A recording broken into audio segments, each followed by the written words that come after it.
obscure city is a place where you can find many unique dangers. This is where she works, Cassandra Killjoy, paranormal private eye. Now a teenage girl's father has gone missing, and Killjoy believes that the city's enigmatic protector, the swordsman, is the key to finding him. So Killjoy must face many deadly dangers in her search for the swordsman. Available on Amazon.com.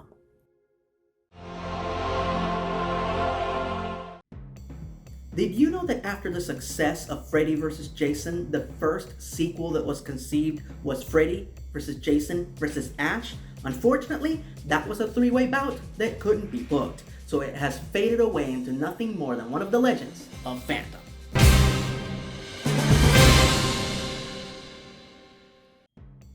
Greetings fanboys and fangirls, I'm Erod and I'm the Blockbuster Buster, and welcome to Legends of Fandom, where we talk about the fanboy films and shows that almost happened.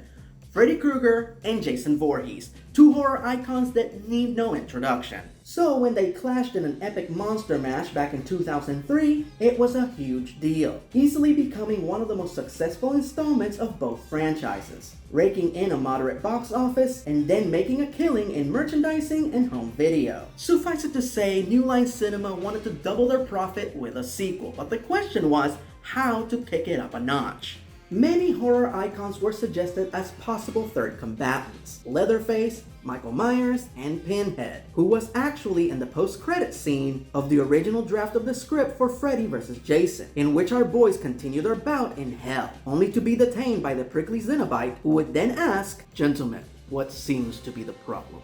However, none of these choices proved to be as popular as Ash Williams, the lantern-jawed protagonist of the Evil Dead franchise, and beyond the shadow of a doubt, the most iconic and popular slasher movie hero of all time. One who would add a far more interesting plot element to the sequel, as opposed to just throwing in another slasher villain into the mix. Furthermore, his connection to Freddy and Jason had already been established in Jason Goes to Hell. And now for the most important question of this video: what would Freddy vs. Jason vs. Ash be like? Well, thanks to some scattered reports and interviews that have revealed details about the treatment that was written for the movie, we have a little bit of an idea. Now please keep in mind, this is all based on the treatment, which only exists to show anybody involved with the movie what the movie could potentially be like, and it in no way represents the final product, but it is still fun to look at.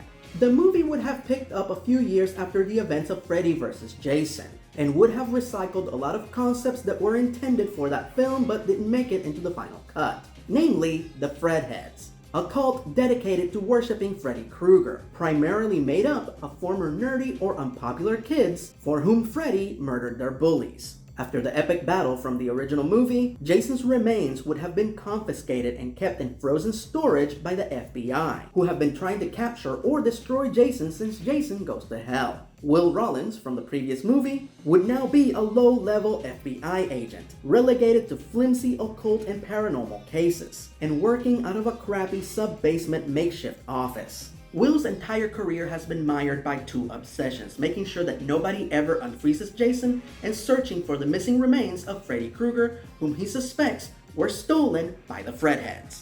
And he is correct. Not only do the Fredheads have what's left of Freddy, but they also plan to resurrect him with the Necronomicon Ex Mortis, the Book of the Dead, which is currently under the possession of Ash Williams, who at the moment is the manager of an S-Mart in Dearborn, Michigan. The Fredheads send a pretty girl undercover who seduces Ash and gets him to do a lot of drugs and alcohol until he passes out, and she then steals the Necronomicon, which he kept in a secret compartment in his family home. Oh, Ash, you moron.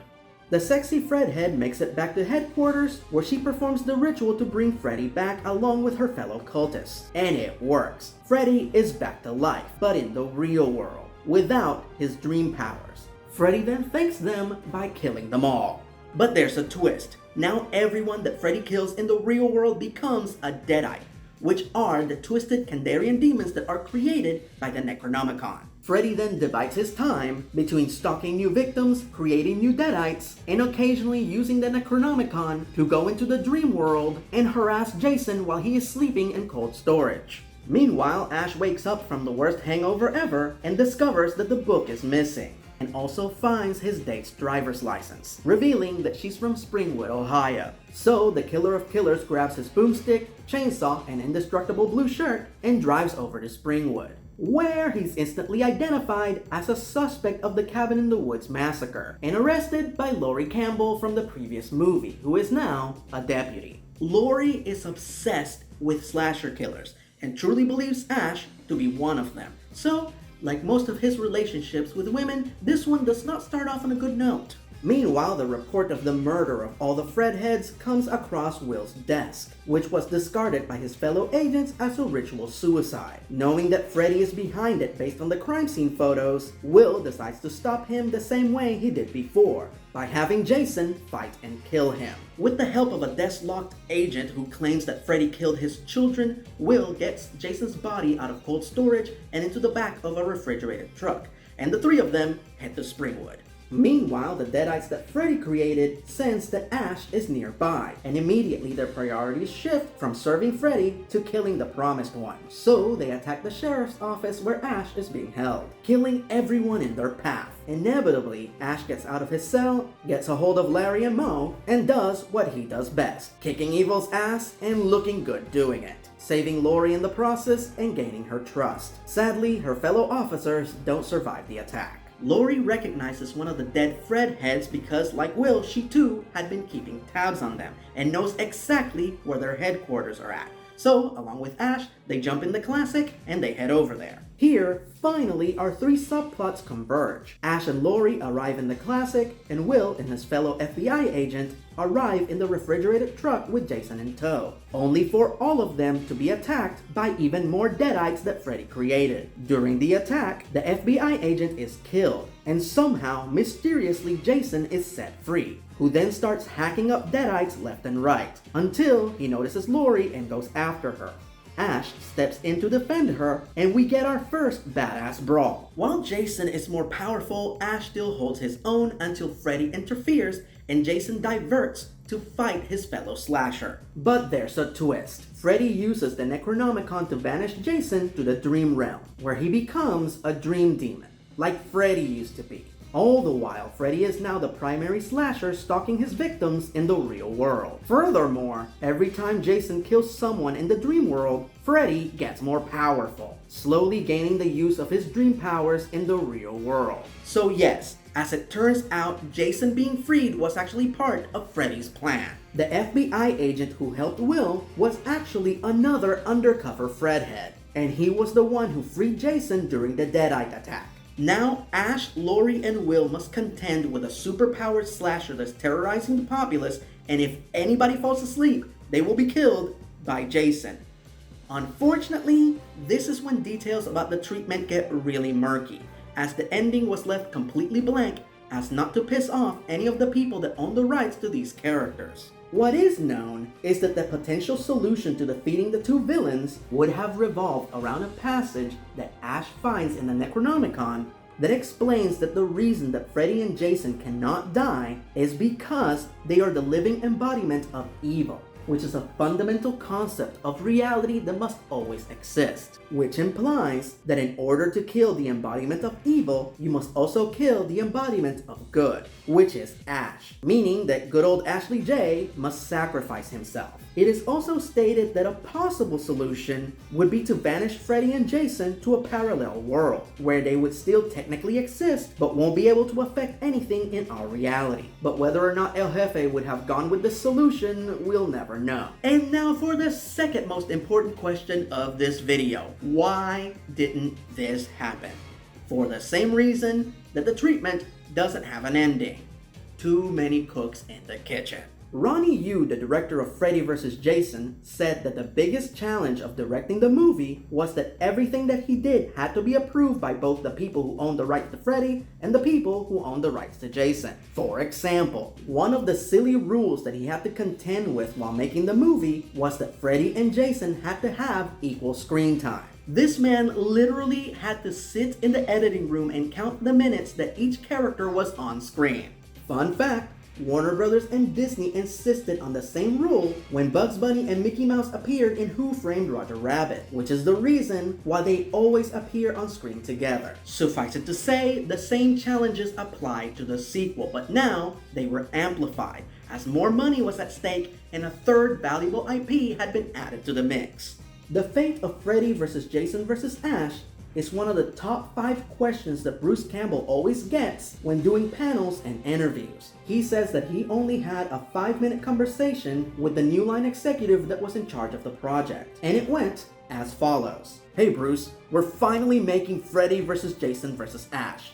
That's fantastic. Ash will finally get to kill those assholes." Long pause.